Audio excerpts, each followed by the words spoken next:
Hello and welcome to the Heart of Art. I'm your host, Elisa Brown.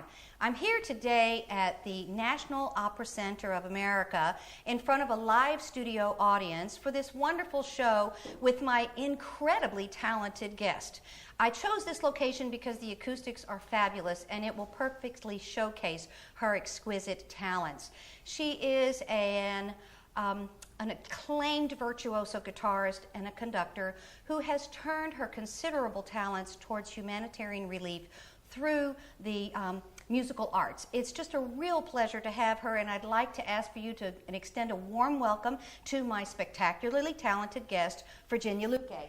Thank you. Thank you.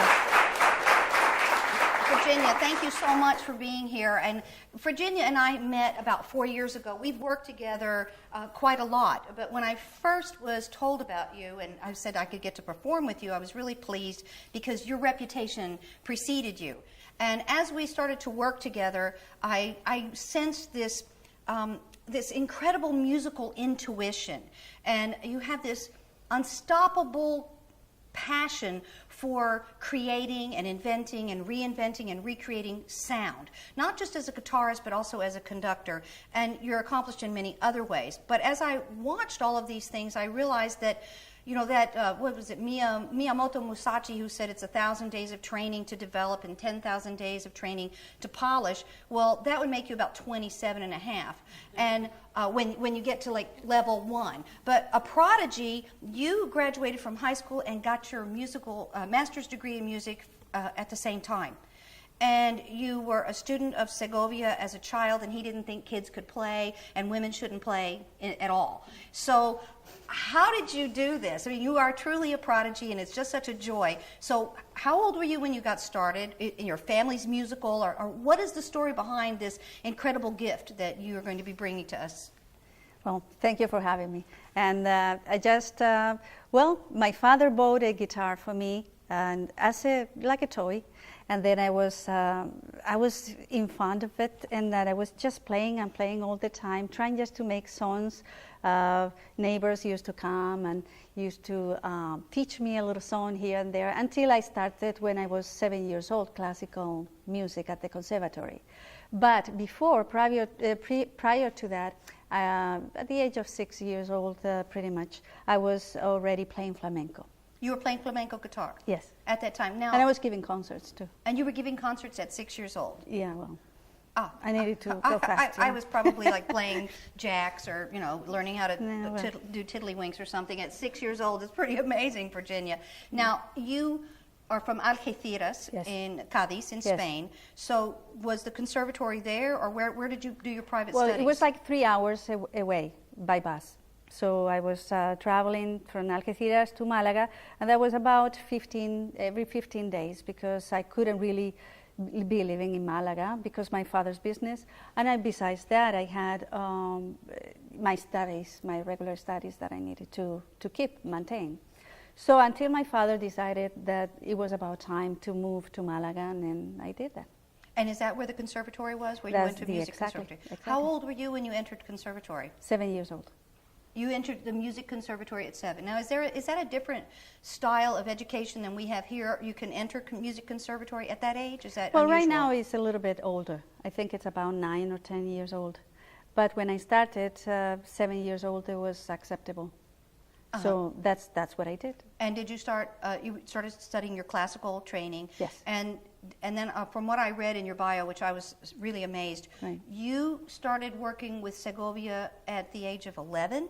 10 and a half. 10 and a half. I tell you why 10 and a half. Okay. The thing was that I had a very important concert when I was 11.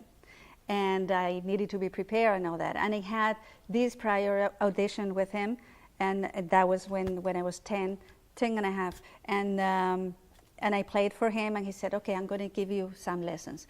And then I had my concert that I was very proud to do, you know.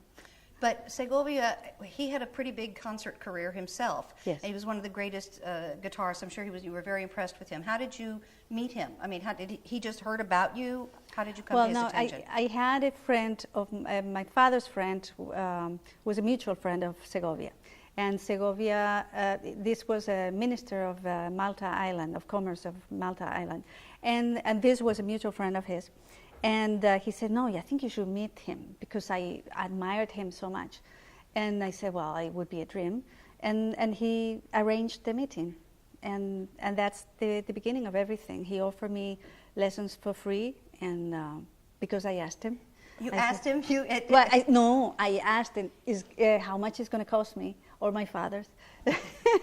And then he said, no, it's going to be free. I said, ooh, that's great. With Segovia, you studied for Yes, free. Now, yes. I know you've told me how many hours a day and days a week you studied with him. Every lesson was pretty much a torture. It was about 5 hours a day.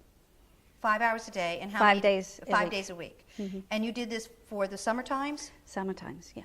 And what was that like? I mean, how did he? You'd read music at that time. I mean, what did he do? What's a typical lesson that you had with Segovia? It was a nervous breakdown because I had to. He had piles of music, and he said, "Okay, well, I'm going to pull one music." I said, "Okay." So he put it on my music stand, and he said, "Okay, play." So I had to sight read everything. And he said, tomorrow you prepare this sonata and you memorize the whole piece, and then, we'll be ready for the next sonata. So it was a sonata of 10 pages, and I needed to memorize it. So you can imagine how stressful it was. Nobody could talk to me. No, I am sure not. You just went up in your little attic and just, no. Leave me alone. So you studied with for how long? Like 3-4 years privately? Yeah, it was about almost three and a half because he died, yeah. And also, you also were teaching. You were on the faculty at the conservatory. Yes. You had a full teaching position at the age of 17. Yes. And so you were doing that. You graduated, and then at his encouragement, you decided to come to the United States and study at Juilliard and get your second master's. Yes. So this is amazing. Now, one of the things that I noted when I first started to work with you was that when you play the guitar, it sounds different from anybody else I've ever heard. And I didn't want to ask because I thought it would be rude of me and also show that I don't know what I'm talking about. But when I started listening to pieces in A-Being, I heard someone play the same thing. Like, no, she's getting a different sound out of the guitar. So you've talked to me about this technique that you've developed. But before we talk about it, I'd like for you to play something. And play it straight if you can, and then play it the way that you play it so that people can hear the difference, and then we can talk about it. Would you mind doing that? Yes. Okay. This is without it. It's pretty much like, I'll try it.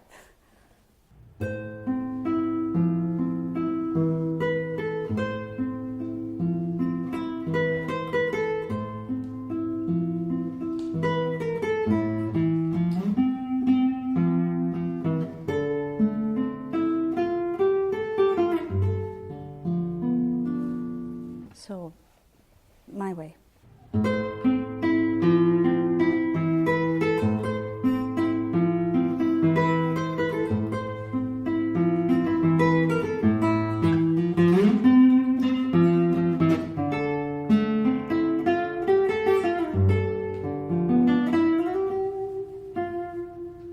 So what you're doing is what I hear, and I don't have the ear that you do, is somehow you're adding to the depth of the expression of the instrument. You're adding different sonorities and different colors that seem to enter the realm of emotion. That's what I hear. The way a singer can sing with intention, when you play the guitar, you make the instrument sing. Now, did you study acoustics? I mean, what did... Yes. I take the instrument from a very different angle. I try just to take it like a research. And what I was doing, I was trying just to study acoustics. And as a sonorous instrument, I was trying just to see the capacity of the instrument, how far it can go.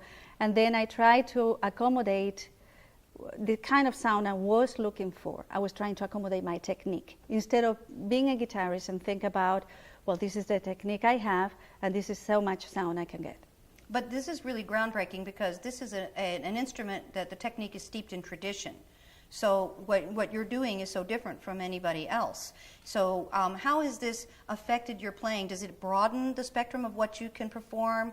Does it make it more difficult? Because it seems so much more involved. You seem to play kind of a power player from your shoulders. I'm trying to figure out what it is that you do. It is a more investing study, because what I have to do is just I have to think about how to get deeper on the string, I have to dig into the string more, I have to shorten my nails, I have to really think about the bounce of the string, and when I hit the string, how much frequency is going to support my sound. So I think of all that, and then on top of that, I have to make it musical.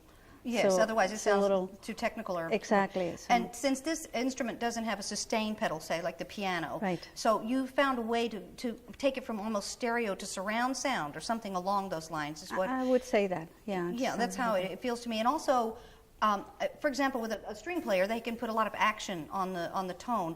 And I see that you do that. You have different vibrato or more vibrato that you can add. How many types of vibratos can you accomplish on this instrument? Well, I use like a Baroque vibrato, which is a very standard vibrato. I use a little bit more open string. I also attack in different ways. I squeeze the string in different ways too. It's a little bit not traditional in the classical field, but I try just to take it in a very subtle way so I can just connect one note to another and try just to get that connectivity, which is the most important goal I have.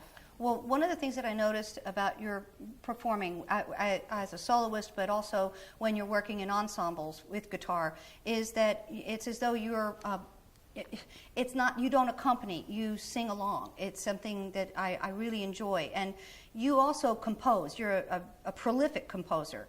And you compose for the instrument. You also compose for other instruments. For voice, you've composed a song for me. You have a song called Nostalgias de mi tierra, Nostalgia for My Homeland, Yes. that you wrote, that's on your a CD that's soon to be released called Por el Mundo. And I would love it if you would play that, and because it perfectly embodies your personality and it captures this wonderful technique. So would you grace us with this wonderful song? Yes, I have to admit, it is more like a flamenco style, and I'm playing in a Hauser 1933, so forgive me.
wonderful. Now, Virginia and I have prepared two songs that we'd like to perform for you.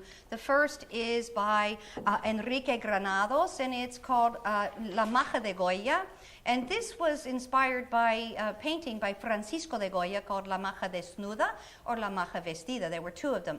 It means the naked maja or the clothed maja. So what's a maja? Well, we don't have a word for that in English, but in Spain, a maja or a majo were people who lived at a time when Napoleon Bonaparte's brother Josephine was pretender to the throne. And they were from Madrid, typically common and background, not wealthy, not poor, and they could live in some pretty rough neighborhoods. They dressed in a very flamboyant style, and they were pretty. They were characters, we could say. And so this piece is so inspiring because it starts with this wonderful solo that is so inspiring that the maja feels moved to say that I will never forget my days with Goya. There isn't a woman, a girl, or a maja who doesn't miss him. And if I could find a fellow who loved me as he did, I would not look for any more joy or fortune. And the second piece that we're going to be performing is a piece by Manuel de Falla, another great Spanish national composer, from his 7 popular Spanish songs, and it's entitled Nana. Nana is a nursery rhyme from his area of Cadiz, where Virginia's from. And it might be the very first musical memory that he had. And these compositions are actually the beginning of his mature style. Lovely little song. The words are, sleep little boy, sleep my soul, sleep little light of the morning. Now, Virginia has to tune her guitar, and I need to take a sip of water.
next piece is called Nana by Manuel de Falla, and it's a nursery rhyme. Virginia's going to tune down, and I'll have another sip of water.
Beautiful song to close this first half. Virginia will be performing. It's called Serenata Española. It's by Joaquin Malats. It was originally written for piano, but it's better known in its guitar transcription. Of course, Virginia plays it beautifully, and so we're in for a treat.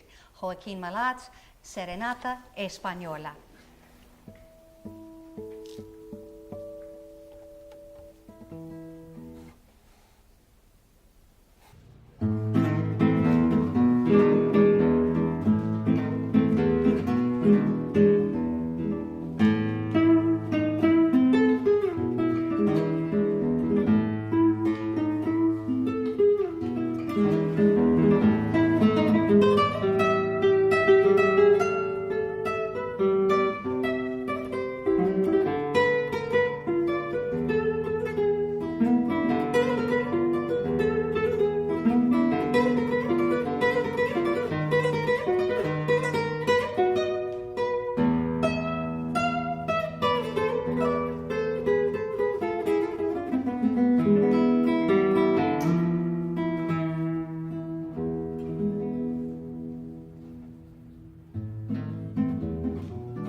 very much for joining us for part 1 of today's show with Virginia Luque, and I ask you to join us again very soon for part 2. Thank you so much.